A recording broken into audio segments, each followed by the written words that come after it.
we got another Batman movie on the way. And it's not with Robert Pattinson. It is going to be within the DCU. And so who is going to write this bad boy? Well, it seems like James Gunn has chosen its writer, and it looks like it's going to be the Birds of Prey writer. Let's get into this a little bit. Zach, do you want to join me? I can send you the link if you want to join. Just let me know. You know what? Let's send him the link, you guys. Let's see if he jumps in. That will be a first for the Evan edition, having two separate ones at the same time or at different times. That would be hilarious. Let me see if he'll set it up. All right, I sent him the link. Let's see if he joins. That'd be so epic. All right. In the meantime, let's continue with this. So this comes to us from Empire Online. They say to write a Batman movie, one must be brave and bold. Just ask Matt Reeves and Mattson Tomlin, who only finished the Batman Part 2 script a few short months ago. To write DC Studios' upcoming The Brave and the Bold Batman movie then surely requires even more bravery and even more boldness. It was 2.5 years ago when they announced that Andy Muschietti would be directing Batman, The Brave and the Bold. Well, now we finally have our writer. Per THR, they're reporting Birds of Prey and the Flash scribe, Christina Hodson, has officially been tapped to write The Brave and the Bold. One of its first movies announced when DC Studios head honchos James Gunn and Peter Safran revealed their Gods and Monsters slate 3 years ago. The Brave and the Bold, an adaptation of Grant Morrison's acclaimed comic book run, is expected to introduce the Bat family to the DCU. For those less familiar with the comics, the Batman Brave and the Bold chiefly centers around Damian Wayne.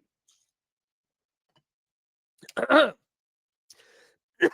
going to choke right now.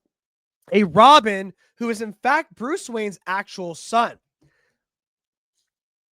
I'll bet a son Bruce didn't know about for the first decade of his life.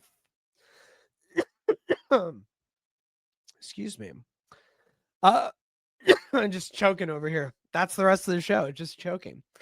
And for, oh my goodness.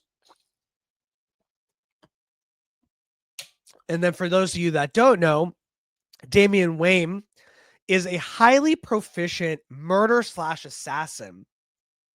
It's a duo dynamic for a dynamic duo, quite unlike anything we've seen in live action Batman movies before.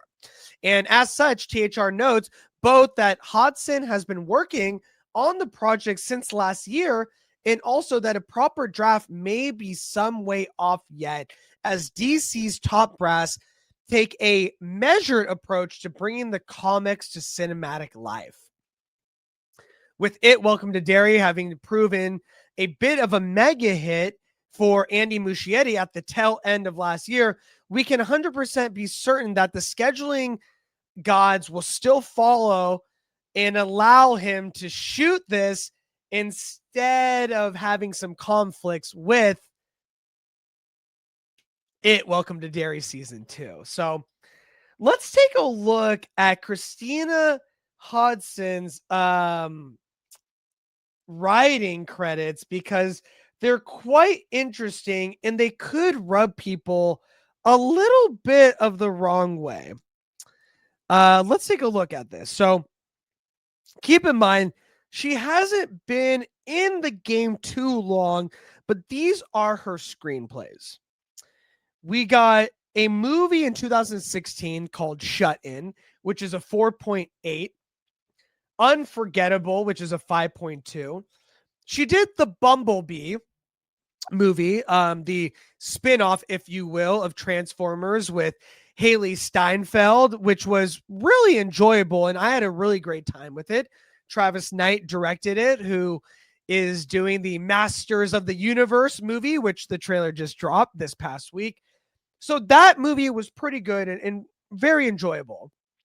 And then she did Birds of Prey, the fantabulous emancipation of one Harley Quinn.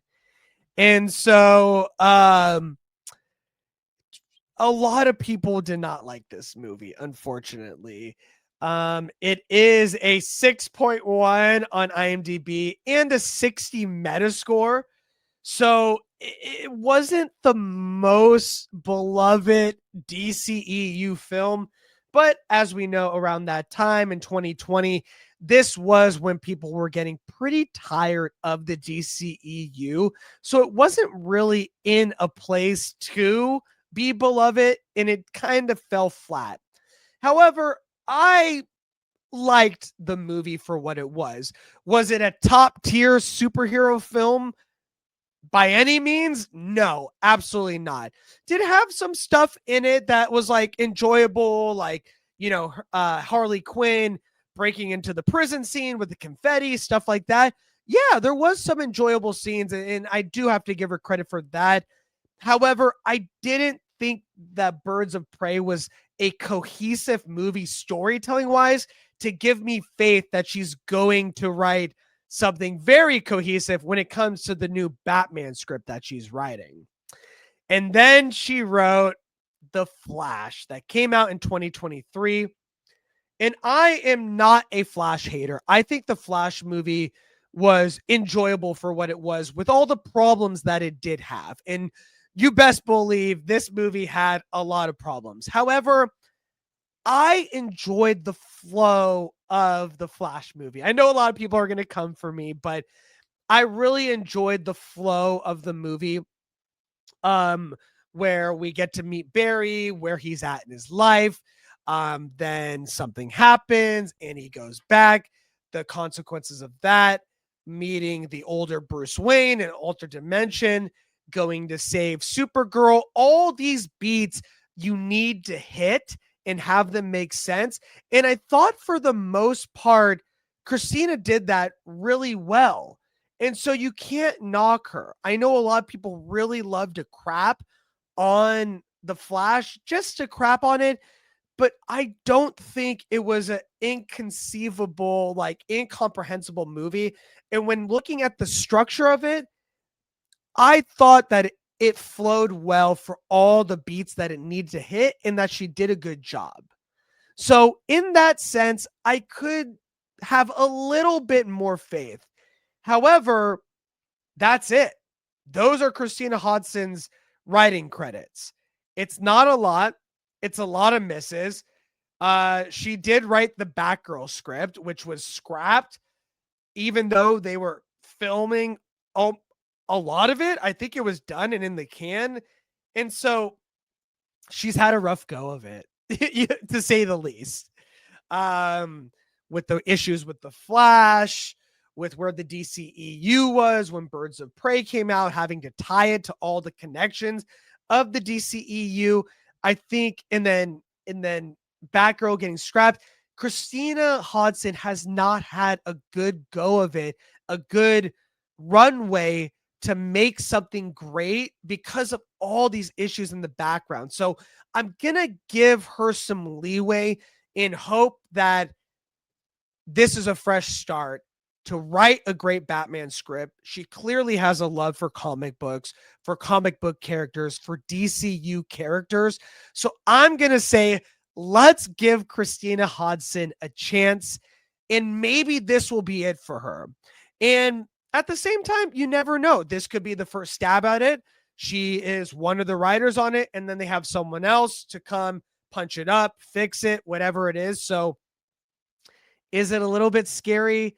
Yeah, it is. But I'm going to give her a little bit of the benefit of the doubt and hope that James Gunn and Peter Safran know what they're doing. So that is that for the new writer of the Batman Brave and the Bold in the DCU, not to get it mixed with Robert Pattinson's Batman.